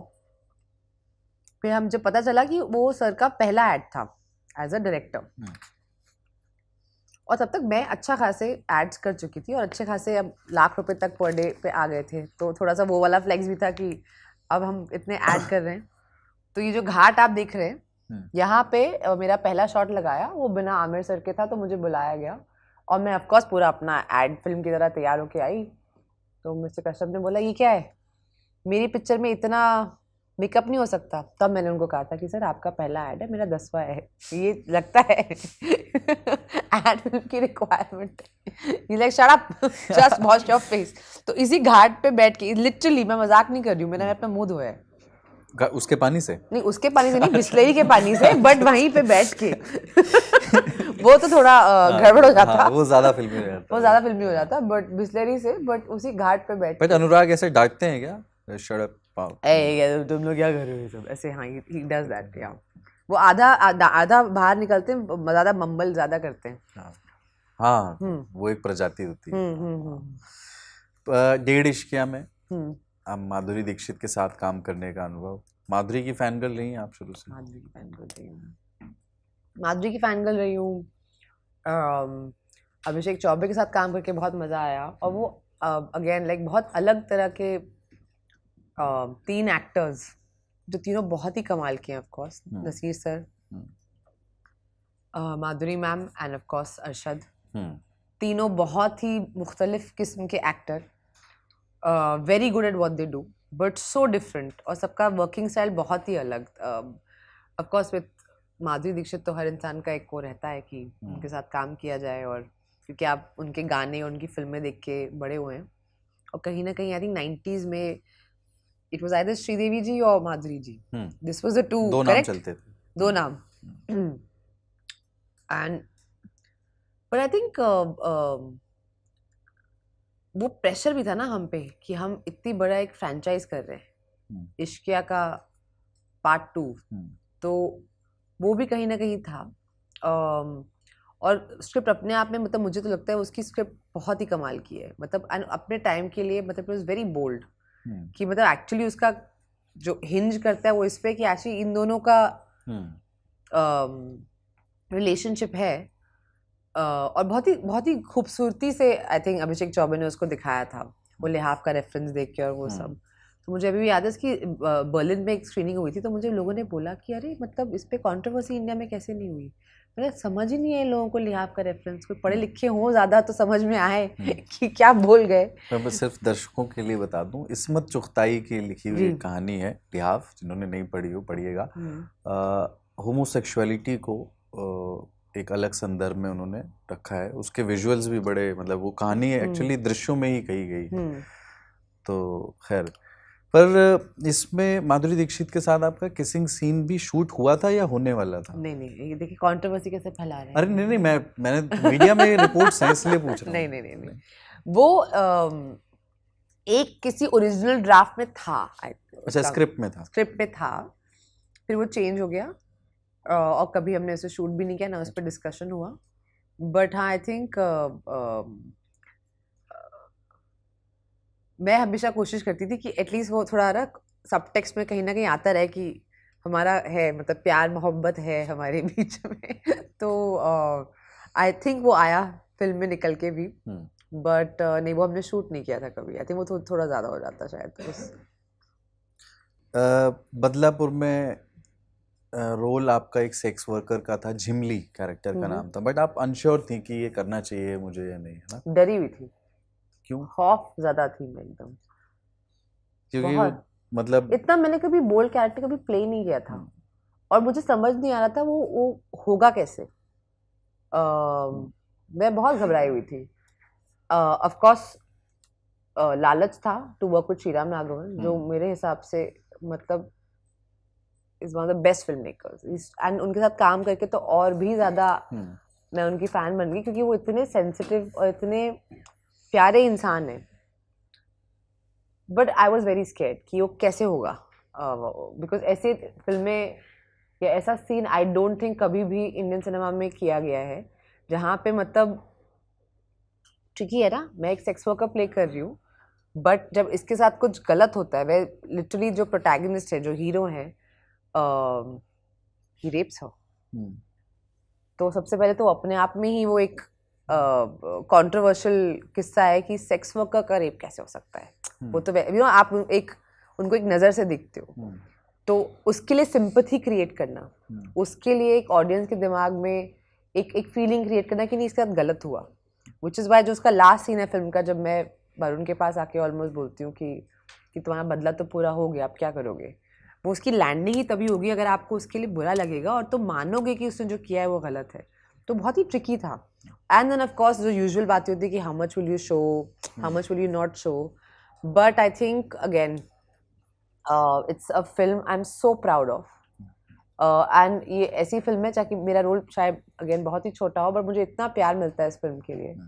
I am so glad कि मुझे सबके साथ, चाहे नवाज हो, वरुण हो, श्रीराम सर हो, उनके साथ काम करने का मौका मिला. बिकॉज बहुत ही कमाल की, बहुत ही प्यारी टीम, और कुछ हमेशा अलग करने की वो कोशिश करते हैं. चाहे अंधाधुन हो, उनकी बाकी फिल्में हो, वो हमेशा ना कुछ लाते हैं. पर ऐसे अपने लिए आपने ऐसे कुछ बाउंड्रीज सेट की हैं कि हर एक्टर करता ही होगा कि ये मेरा नो गो एरिया है? बहुत सारे. जैसे मतलब बहुत ऑब्वियस है, लाइक न्यूडिटी, वो नो गो है, वो उसमें कोई चांस ही नहीं है. मतलब दैट्स नॉट समथिंग, एंड ऐसा नहीं मैं किसी को जज करूंगी इफ दे डू इट. बहुत सारे लोग करते हैं and they are comfortable with it, but मुझे नहीं लगता कि that is something I like to do. मतलब आई फील कि you know my father is there, my brother is there, my family. I would not like to ever do a nude scene because I don't think, पता नहीं, मैं खुद ही embarrass हो जाऊंगी. हाँ, यही मतलब जैसे बात के दौर में कई लोग कहते हैं कि फिल्में रियलिस्टिक बनने के लिए ना गालियाँ भी होती हैं, बट उसमें एक आर्ग्यूमेंट है गाली भी इसी सोसाइटी का हिस्सा है, लोक भाषा का हिस्सा है. वो तो उतना तो गालियाँ तो मजेदार होती हैं. मैं तो दिल्ली से हूँ यार, मुझे गालियों से कोई प्रॉब्लम नहीं है. और ये मेरा पीआर वहाँ पे सड़ रहा है कि क्या बोल दिया इसने. बोल रहा है ये कटवाना पड़ेगा. आप रोस्ट शो में आई हैं जिसमें वो रोस्ट शो में भी आई हैं आप. हाँ रोस्ट करेक्ट. नहीं मुझे कोई दिक्कत नहीं है गालियों से. मुझे लगता है कि अगर किसी का सेल्फ एक्सप्रेशन है तो बहुत अच्छी बात है, और सिनेमैटिकली तो बहुत ज़्यादा वर्क करती है फिल्मों में. हाँ मतलब मुझे लगता है कि कुछ और ज़्यादा चीज़ें हैं, जैसे फॉर एग्जांपल आप एक तरीके का जेंडर वायलेंस दिखाएं तो मुझे थोड़ी दिक्कत होती है.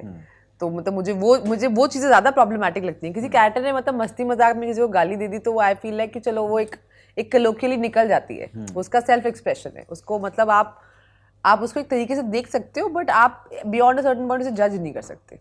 फिर कोई ऐसा कैरेक्टर मान लीजिए कि जो जेंडर को लेकर के किसी ख़ास तरह की इमेज को वैलिडेट कर रहा है. मिसाल के तौर पे आप उससे अग्री नहीं करती हैं, आपका डायरेक्टर आपको कह रहा है कि भाई ये रोल की डिमांड है. जैसे मैं आपको एग्जांपल देती हूँ, जैसे महारानी में मैं महारानी हम 5वें सीजन पे हैं. अब बहुत क्लियरली वो एक टाइम, एक जगह की कहानी है जहाँ पे लोग एक तरीके से सोचते हैं. पेट्रियार्की एक बहुत ही नॉर्मल सी चीज़ है. एक महिला मुख्यमंत्री का बनना अपने आप में ही बहुत ही मतलब हिला देने वाली बात है. राइट. हैविंग सेड दैट, बहुत दफ़े उसके राइटिंग में, उसके डिस्कशन में, उसके सीन ब्लॉकिंग में ये होता है कि बाकी जो कैरेक्टर्स के अराउंड हैं उससे कैसे बात कर रहे हैं. और हम ऐसा नहीं होता कि उसको पेट्रियार्कल बातें बोली नहीं जाती हैं. अरे ये तो गवारन है, हत्यारन है, ये है, वो है, ये जात की, चीज़ें बोली जाती हैं. बट क्या होता है ना, अगर आप खाली उस सीन को प्रॉब्लम देके या लोगों की मानसिकता दिखा के या पेट्रियार्की दिखा के वहीं पे छोड़ दो, तो ऐसा लगता है कि आप उससे अग्री करते हो. मैं नहीं बोल रही कि आप दिखाओ ही मत, लोग ऐसे सोचते हैं, ऐसी लोगों की मानसिकता होती है, ऐसी भाषा का प्रयोग वो करते हैं. लेकिन अगर आप उसको वहीं छोड़ दोगे तो देन व्यूअर्स को और हमको लगेगा कि यार ये ना इस चीज़ को वैलिडेट कर रहे हैं कि ये सत्य है, ये इनका वर्ल्ड व्यू है. आपको उसी पे उसको फ्लिप करना पड़ेगा.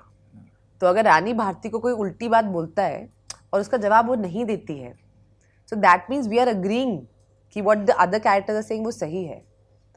इतना सा फर्क है बस. वुल्फ ऑफ वॉल स्ट्रीट आप बनाइए, बहुत मज़ेदार पिक्चर है, हमें बहुत पसंद है. मगर अगर वुल्फ ऑफ वॉल स्ट्रीट अंत में भी हीरो बन जाएगा तो फिर दिक्कत है, मतलब मॉरली स्पीकिंग. और मैं नहीं बोल रही कि फिल्मों को मॉरली मतलब we have to always be on the right side. मतलब हम भी गलत हो सकते हैं, हम कोई क्रिएटिव कॉल लें, हो सकता है सही ना बैठे. बट मुझे लगता है अगर आप थोड़े से भी कॉन्शियस और थोड़े से भी अवेयर हैं तो इन बातों का थोड़ा ध्यान तो आप रख ही सकते हो.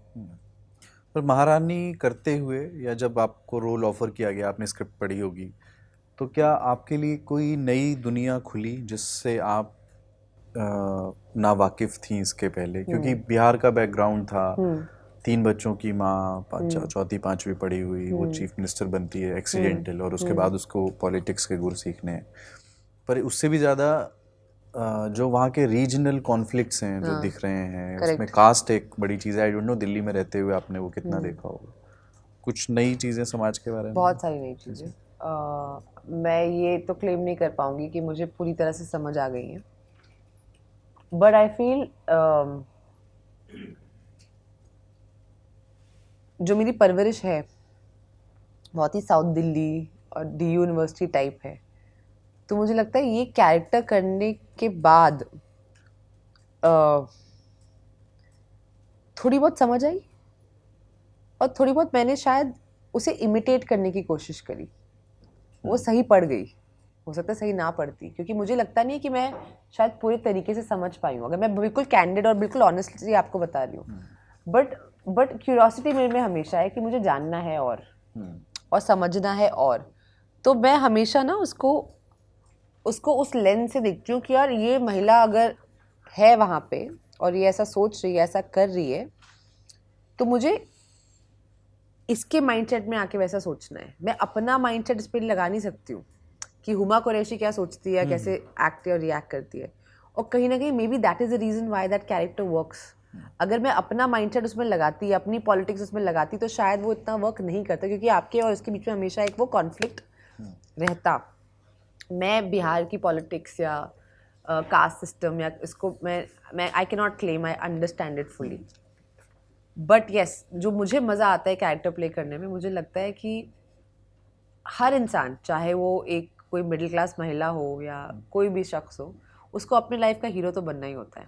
और मुझे जब बहुत सारे लोग आके बोलते हैं कि अरे आप जब बात करती हैं हमको लगता है कि आप बिहार में कौन से क्षेत्र से हैं, तो मुझे बड़ा मज़ा आता है, क्योंकि मेरा कोई दूर दूर तक लेना देना नहीं है। So I feel as an actor I think it's a victory, है ना। पर आप बिहार गई हैं कभी? हाँ, बिहार गई हूँ मैं। महारानी से पहले गई थी?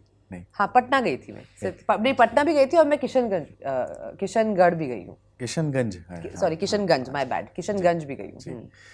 पर जैसे ये रोल भी बहुत ग्लैमरस रोल नहीं है, स्पेशली सीजन 1 में जब आप चीफ मिनिस्टर नहीं बनी है, तो इसमें रिस्क नहीं है? मतलब मैं सिर्फ ये बता रहा हूँ कि इंडस्ट्री के कुछ स्टैंडर्ड्स हैं ना बने हुए कि साहब आप एक सर्टेन वे में दिख सकते हैं, मेकअप ऐसा होना चाहिए, दिखना चाहिए।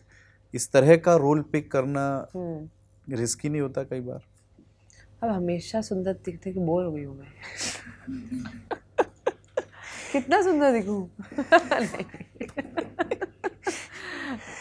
यार मेरे को ना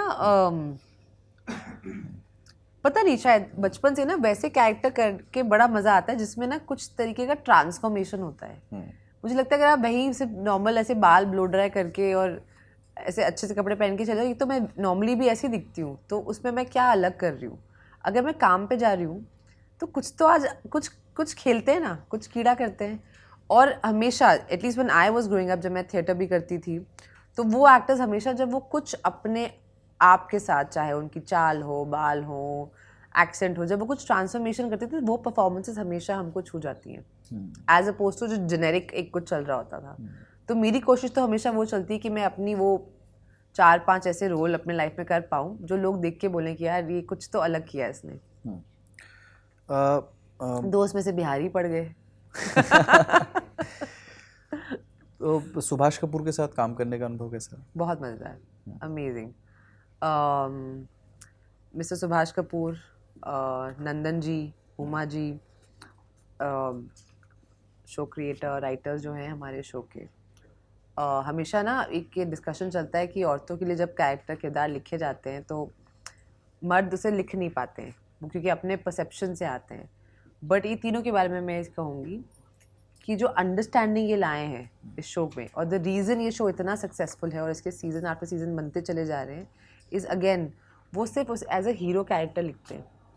she just happens to be a woman, और ये इनका अंडरस्टैंडिंग ऑफ द पॉलिटिक्स है, ऑफ हर जेंडर है, ऑफ हर प्लेसमेंट है। अगर ये तीनों ना होते तो शायद ये शो वो इसकी राइटिंग वो नहीं होती। एंड हर साल ये लोग इतनी मेहनत करते हैं, एंड चाहे वो पॉलिटिक्स हो, चाहे वो कुछ जो मुद्दा वो उठाते हों, चाहे इनकी इंटरपर्सनल रिलेशनशिप हो, तो बहुत मज़ा आता है मुझे इनके साथ काम करके। And they only about the work, they only care about just the work.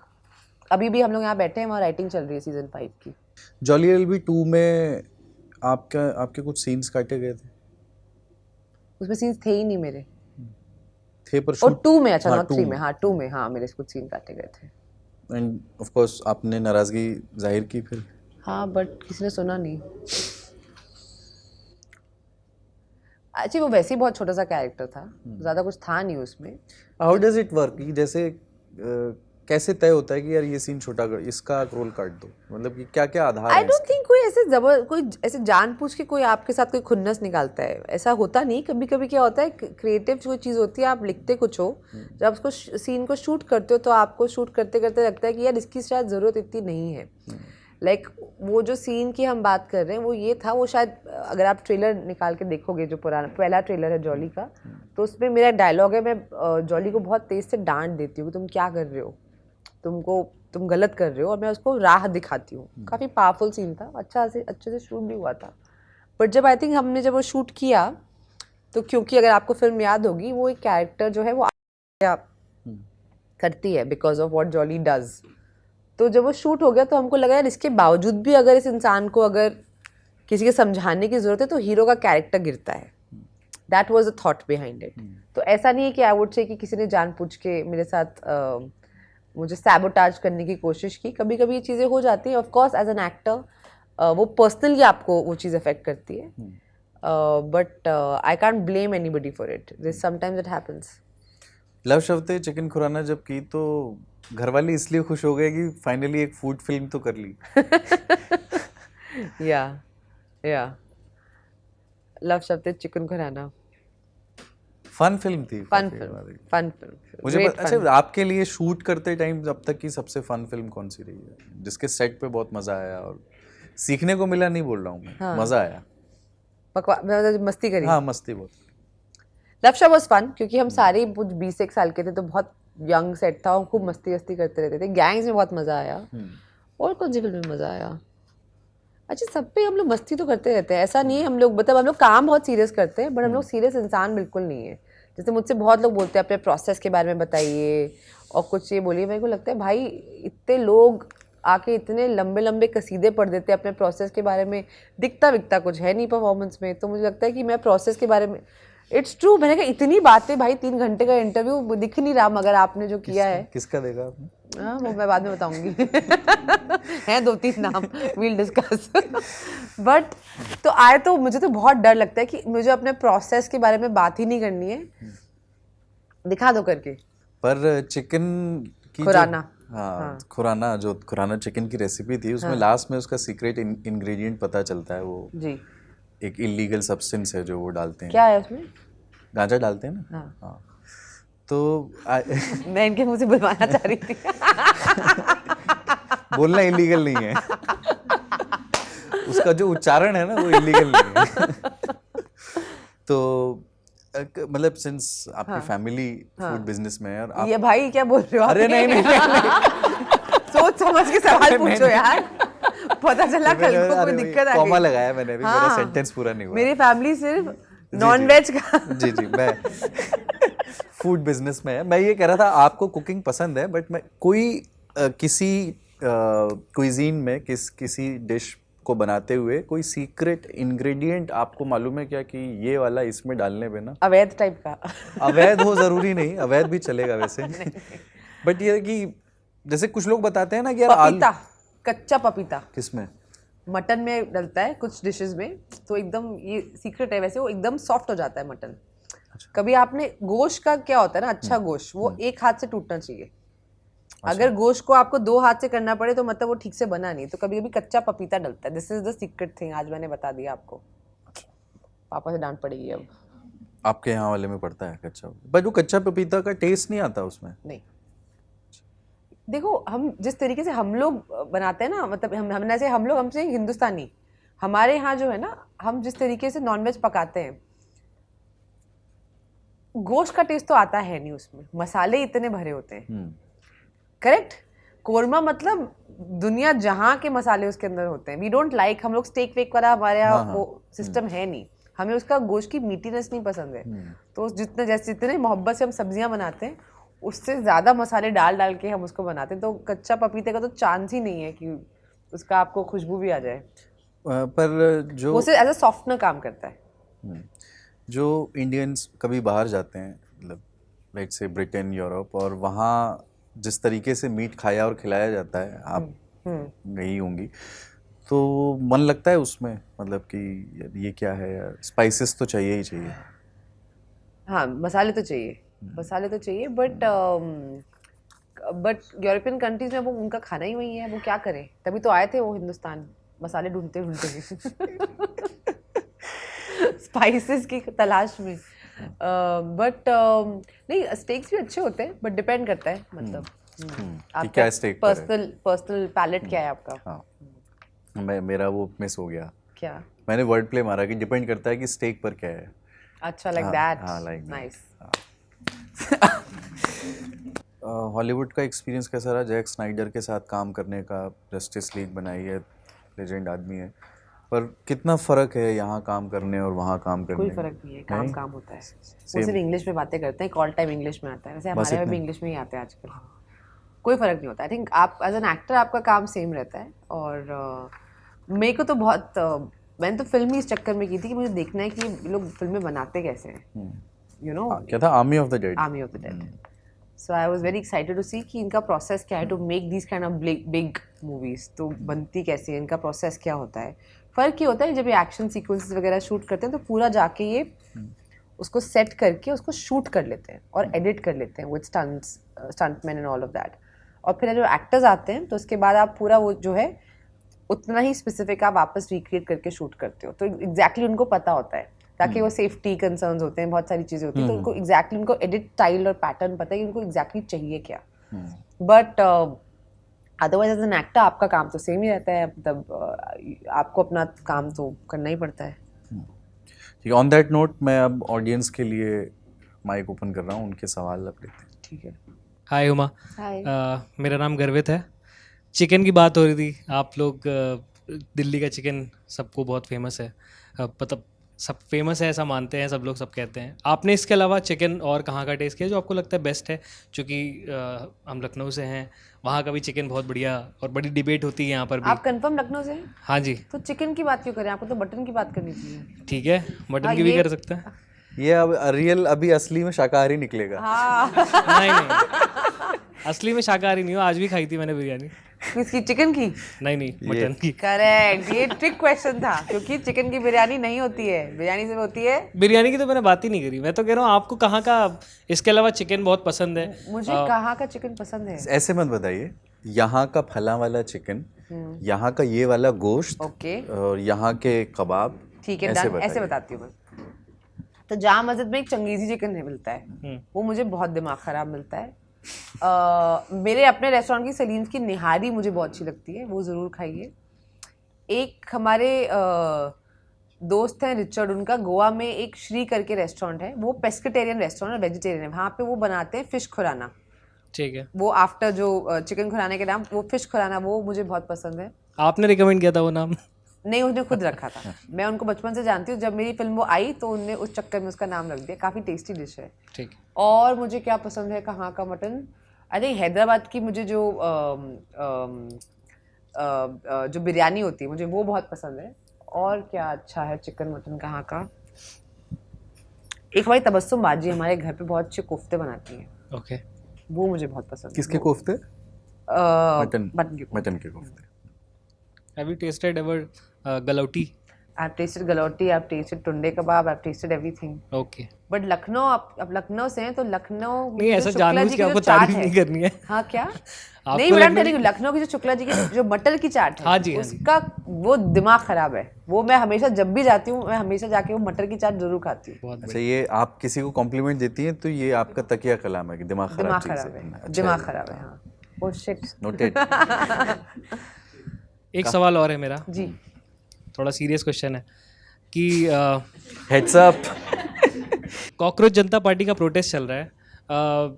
बहुत कम होता है कि कभी ऐसी सीरियस चीज़ें होती हैं तो बॉलीवुड से या फिल्म फर्टेनिटी से या क्रिकेट से भी कुछ लोग ऐसे कुछ इस पर बात करें। क्या लगता है आपको, ये इस पर क्या है आपका टेक, या आपका नहीं तो एटलीस्ट हम जानना चाहेंगे कि बॉलीवुड क्या सोचता है? वो बॉलीवुड की रिप्रेजेंटेटिव नहीं है, पर मैं इस सवाल को दोहराता हूँ ऐसे। जैसे आप यूरोप में, अमेरिका में देखते होंगे कि सेलिब्रिटीज़ सोशल पॉलिटिकल मुद्दों पर अपनी राय खुल करके जाहिर कर देते हैं, कुछ नहीं तो एक ट्वीट कर देते हैं। इंडिया में बहुत रिस्की है क्या ये करना? क्या स्वीटली सवाल पूछा है ना एकदम, और हल्की हल्की सी मुस्कान के साथ, और मैं फंस जाऊंगी। इंडिया में क्या रहता है आपको? आप सोचिए और मुझे बताइए इसका जवाब। तो होता क्यों नहीं है मतलब? यार देखो, बहुत सिंपल सी बात है, मैं आपको बताती हूँ मैं क्यों इन चीज़ों पे कमेंट नहीं करती हूँ। इंडिया में क्यों नहीं करते, बॉलीवुड में क्यों नहीं करते, मैंने किसी का ठेका लेके नहीं रखा, मैं तो अपनी बात कर सकती हूँ। मुझे लगता है मुझे पर्सनली बहुत कम नॉलेज है इन विषयों के बारे में। मैं खुद ही अपनी पॉलिटिकल ओपिनियन फॉर्म करती रहती हूँ, उसे बदलती भी रहती हूँ। अच्छा, दूसरा प्रॉब्लम क्या है, मैं हूँ एक पब्लिक फिगर। आज मैं कोई बात बोल दूँ, कल मेरा मन बदल जाए, आप बोलोगे अरे तुम तो पलट गए, तुम तो झूठी हो, या तुमने पैसे खाए हैं, या कुछ ऐसा वो आ जाएगा। तो मैं इससे चुप ही रहती हूँ। मेरे बहुत स्ट्रॉन्ग ओपिनियंस हैं चीज़ों को लेके, लाइफ को लेके, जो हम पर्सनली, आप मुझे फ़ोन कीजिए, मैं आपसे डिस्कस करूँगी। बट पब्लिक प्लेटफॉर्म पे शायद गलत होगा for someone in my position to comment on these things, क्योंकि इससे बाकी लोगों का पब्लिक परसेप्शन बनता है। और मेरा कॉन्ट्रैक्ट आप लोगों के साथ ये है कि मैं आपको एंटरटेन करूँगी एज एन एक्टर। आपका पॉलिटिकल ओपिनियन फॉर्म करने का मैंने आपसे वादा नहीं किया है, तो मैं उससे दूर रहना चाहूँगी। ये है ऑनेस्टी से मेरा सच। ठीक बोला? Next. Oh, he is like he just rolled his eyes at me. अरे मतलब इनको सवाल अच्छा ही लगा तो ऐसे कर दिया। पीआर बहुत खुश हुआ आपके जवाब से। घर भी तो जाना है। नमस्ते मैम, मेरा नाम शुभांजल है। अक्सर ऐसा होता है कि ऐसी अभिनेत्रियां जो मतलब सिनेमाई ढांचे में जिन्हें खूबसूरत माना जाता है, वो अक्सर टाइपकास्ट हो जाती हैं। लेकिन जब हम आपके करियर को देखते हैं तो आप इससे अब तक बची रही हैं, क्योंकि एक तरफ आप एक तरफ जैक स्नाइडर की फिल्म में भी काम कर रही हैं, दूसरी तरफ आप जॉली एलएलबी में आप एक घरेलू महिला भी बन रही हैं, महारानी भी कर रही हैं, तो दूसरी तरफ टॉक्सिक भी कर रही हैं। तो आपको क्या लगता है कि आप इस चीज़ से अब तक बची रही, वो एक कॉन्शियस डिसीजन के तहत हुआ, या आपको करियर की शुरुआत में ही गैंग्स ऑफ वासेपुर जैसी ग्राउंडेड फिल्म मिल गई थी, इस कारण आपको इतने ऑप्शंस मिल रहे हैं या वैरायटी के ऑप्शंस मिल रहे हैं? मुझे बचना आता है ना। पता नहीं यार दोस्त, क्या है इसका सही जवाब। मुझे बस एक चीज़ पता है अपने बारे में, जो मेरे को ऑनेस्टी से पता है, कि मैं फंसना नहीं चाहती कहीं किसी भी बॉक्स में, कि अच्छा अब आप ये देसी या ऐसे कैरेक्टर अच्छे प्ले करते हो तो अब आप वहीं करोगे। और एक्टर्स को ना बहुत ईजिली लोग स्लॉट करना चाहते हैं, उनके लिए कन्वीनियंट होता है, या ये सिर्फ ग्लैमरस रोल प्ले अच्छे करती है, या ये अच्छे करती है। और मुझे लगता है कि यार मैं बहुत कुछ और कर सकती हूँ, और अगर नहीं कर सकती तो मैं कोशिश तो करना चाहूँगी। अदरवाइज़ आप सेम चीज़ कर रहे हो तो फिर क्या फ़ायदा। तो मेरी कोशिश हमेशा ये रहती है कि अगर मैं कोई चीज़ अच्छी से कर लेती हूँ तो अब मैं थोड़ी देर अब मैं पीछे हट के कुछ और ट्राई करना चाहती हूँ। शायद यही रीज़न है कि मैं अलग अलग लोगों को खोजती हूँ या स्क्रिप्ट्स खोजती हूँ जिनके साथ मैं कोलैबोरेट कर सकूँ। और कुछ नहीं है, मतलब ऐसा और कोई वो नहीं है। शायद हाँ, maybe doing gangs of Wasseypur as my first film, शायद वो कीड़ा कहीं दिमाग में आ गया कि यार एक ऐसी फिल्म जो मतलब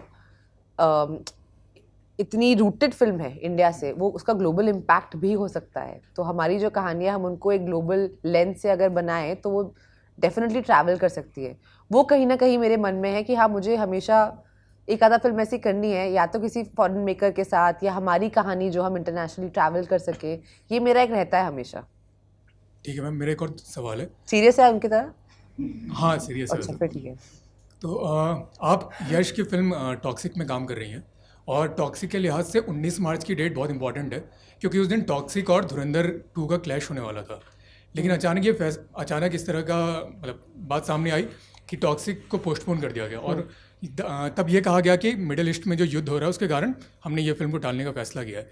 लेकिन जो नई तारीख चुनी गई तब 4 जून, उस वक्त भी मिडिल ईस्ट का जो युद्ध है वो टला नहीं था। तो क्या उस फिल्म को क्या वाकई धुरंधर के कारण टाला गया था, या उसके पीछे कोई और मतलब वाकई मिडिल ईस्ट या कोई और कारण था? देखिए, अभी नई डेट आ गई है 26 अगस्त, जिसमें हम लोग आने वाले हैं। और अब रीज़न जो भी रहा हो, आई थिंक फोकस अब करते हैं कि आई थिंक बहुत ज़्यादा एक्साइटमेंट है फैंस में कि ये फिल्म आए। मैं बहुत एक्साइटेड हूँ बिकॉज जेन्युइनली जो भी थोड़ा बहुत मैंने देखा है फिल्म का, विजुअल स्पेक्टिकल कहूँगी मैं इसको, और बहुत बड़ी फिल्म कहूँगी। मैंने पूरी फिल्म देखी नहीं है, बट जो भी मैंने देखा है मैं आपको बता सकती हूँ कि हर कैरेक्टर, हर एक्टर ने अपना बेस्ट काम किया है इसके अंदर, और ऐसा एक्सपीरियंस शायद ही लोगों को उस तरीके का एक्शन, उस तरीके के विजुअल्स देखने को मिलेंगे। तो मैं तो बहुत एक्साइटेड हूँ कि भाई तुम मार्च में आओ, जून में आओ, अगस्त में आओ, क्योंकि फर्स्ट आने के नंबर नहीं है ना। पिक्चर जब अच्छे से रेडी हो जाए तब आने के, आई थिंक मुझे लगता है ज़्यादा शायद ज़्यादा ज़रूरी है, ऐसा मुझे लगता है। पर वैसे धुरंधर देखी आपने? धुरंधर देखी मैंने, मज़ा आया? मुझे मज़ा आया। दोनों पार्ट देखी? मैंने फर्स्ट पार्ट देखा, सेकंड मैंने देखा नहीं। फर्स्ट मुझे बहुत अच्छी लगी। मैंने in fact I spoken to Aditya Dhar also, मुझे जेन्युइनली बहुत अच्छी फिल्म लगी। मैम मेरा एक और छोटा सवाल है।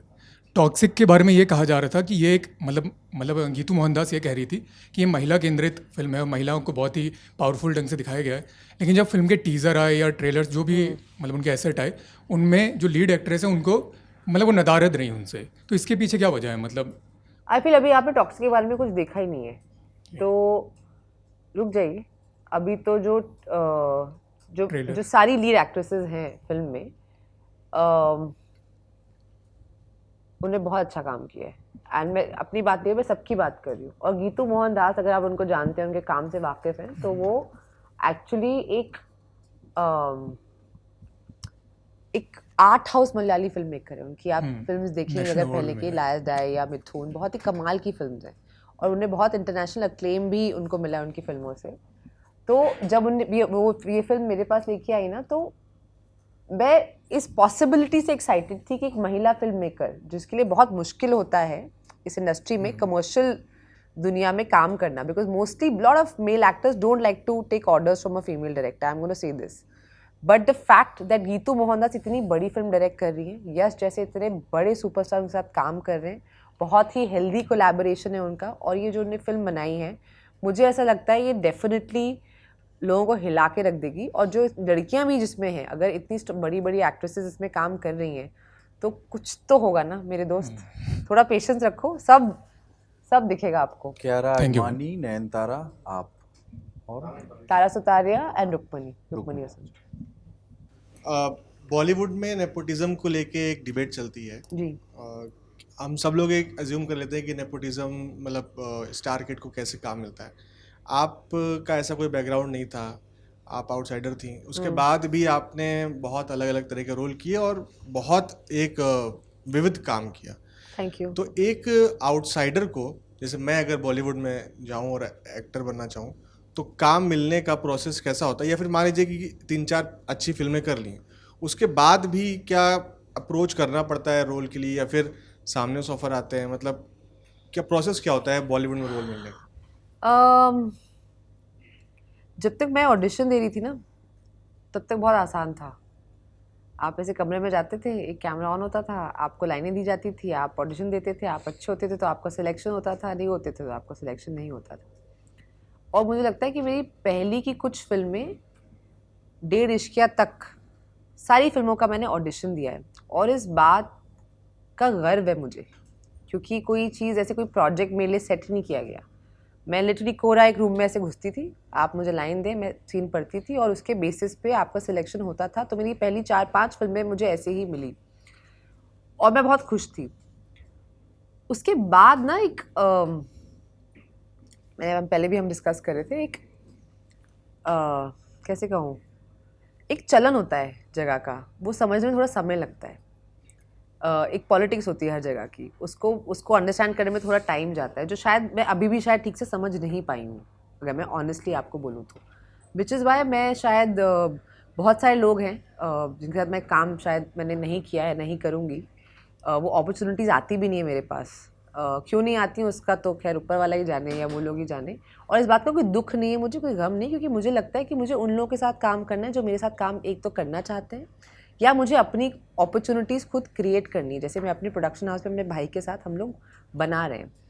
शायद अगर ऐसी कोई फिल्म, एक्शन फिल्म कोई बना रहा होता तो शायद मेरे पास नहीं आते। तो अब मैं क्या करूँ, विक्टिम बन के रो के उनको गाली देना तो मेरी पर्सनैलिटी में है नहीं। आपको मेरे साथ काम नहीं करना, कोई बात नहीं, मैं अपनी अपॉर्चुनिटीज़ खुद बनाऊँगी, जो हम कर रहे हैं अपनी फिल्मों के साथ। एंड आई होप, अब ये डिपेंड करता है सिर्फ ऑडियंसेस के ऊपर कि अगर वो भी हमारी फिल्मों को सपोर्ट करें, जो हम बनाना चाहते हैं तो फिर हम इन्हें बनाते चले जाएंगे, नहीं होगा तो फिर कुछ और सोचेंगे। Thank you. Hello ma'am, Hi. आपने चक दे के लिए भी ऑडिशन किया था, क्या एक्सपीरियंस रहा था? अरे वाह, तुम लोग कहाँ से खोज के लाते हो यार, ये तो मैं भी भूल गई थी मैंने चक दे के लिए ऑडिशन दिया था।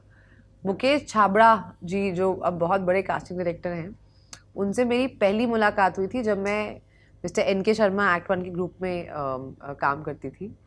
और मैं तब कॉलेज में ही थी, दिल्ली में ही रहती थी, तो मुझे कॉल आया कि एक ऑडिशन करना है आपको।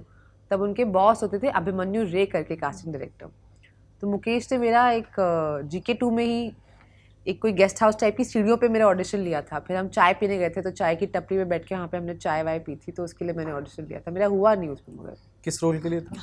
मुझे One of the girls. One of the girls, मुझे एग्जैक्टली याद नहीं है, but one of the girls. आपकी ये कहाँ से लाया आप, एक कहानी ढूंढी, मैं खुद ही भूल गई थी कि हाँ यार ये भी तो किया था यार कॉलेज में। हाँ, मोनिका ओ माय डार्लिंग आपकी फिल्म मुझे बहुत पसंद है। Thank you. वो फिल्म करने के लिए आपको क्या ब्रीफ मिला था? मतलब मैं प्रिपरेशन नहीं पूछूंगी क्योंकि मैंने सुन लिया आपको वो वर्ड से प्रॉब्लम, मतलब नहीं आप वो बताना चाहते, बट उसके लिए क्या ब्रीफ मिला था आपको? क्या वो फिल्म मेरी भी बहुत फेवरेट फिल्म है, और उसका कारण है वासन बाला। बहुत ही कमाल के फिल्म मेकर हैं और बहुत ही प्यारे इंसान हैं, और मैं तो अपनी हर फिल्म के साथ करना चाहती हूँ, जेन्युइनली मैं बता रही हूँ। और उनका भी ना वो थोड़े से, I call Vasan Bala the perfect, अगर अनुराग कश्यप और श्रीराम राघवन का बच्चा होगा तो वासन बाला होगा। मैं मजाक नहीं करी, उन्हें दोनों अपने जो मेंटर्स हैं उनकी बेस्ट क्वालिटीज़ हैं। उनका डायरेक्शन का स्टाइल ही बहुत अलग है। वो जैसे बच्चा एक्साइटेड नहीं होता कि चल ये कुछ ट्राई करते हैं, तो अब आपको समझ नहीं भी आ रहा है तो आप वो सामने वाले की एक्साइटमेंट देख के लगता है चल ट्राई कर लेते हैं। जैसे मुझे अभी भी याद है, हमारा पहला दिन था शूट का, तो स्क्रिप्ट कुछ लिखी हुई है, वो आके अगेन इम्प्रोवाइजेशन ऐसा कुछ बोल दे कि राज को मैं से गन दिखा के बोलती हूँ कि बोल ना मोनिका जा मेरी। तो मैंने कहा क्यों बोलेगी ऐसे, ये तो लिखा भी नहीं हुआ, मतलब इसका कुछ सेंस नहीं बन रहा है। नहीं बोल दे।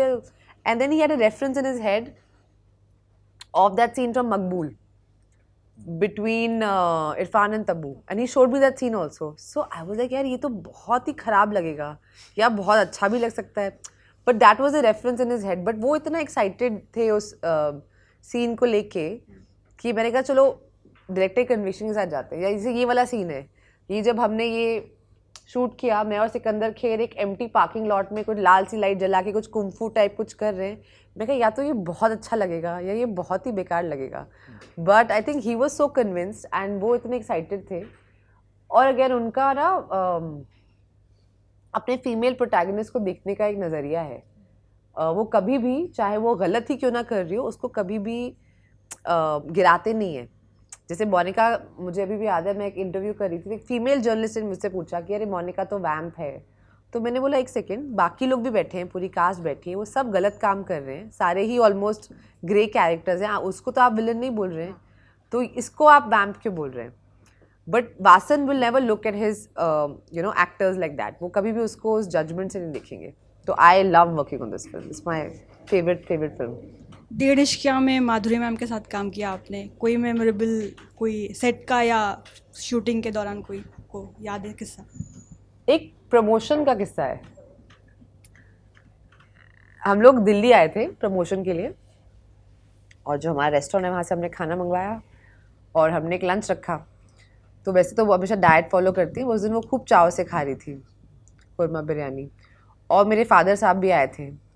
अब क्योंकि वो माधुरी मैम से मिलने आए थे, तो उस दिन वो सूट पहन के आए थे, तो हम सब उनको चढ़ा रहे थे कि अच्छा आज तो आप सूट पहन के आए हैं, क्या बात है। तो थोड़ी उनकी टांग खिंचाई चल रही थी, तो जाते जाते माधुरी मैम ने उनको बाय अंकल बोल दिया।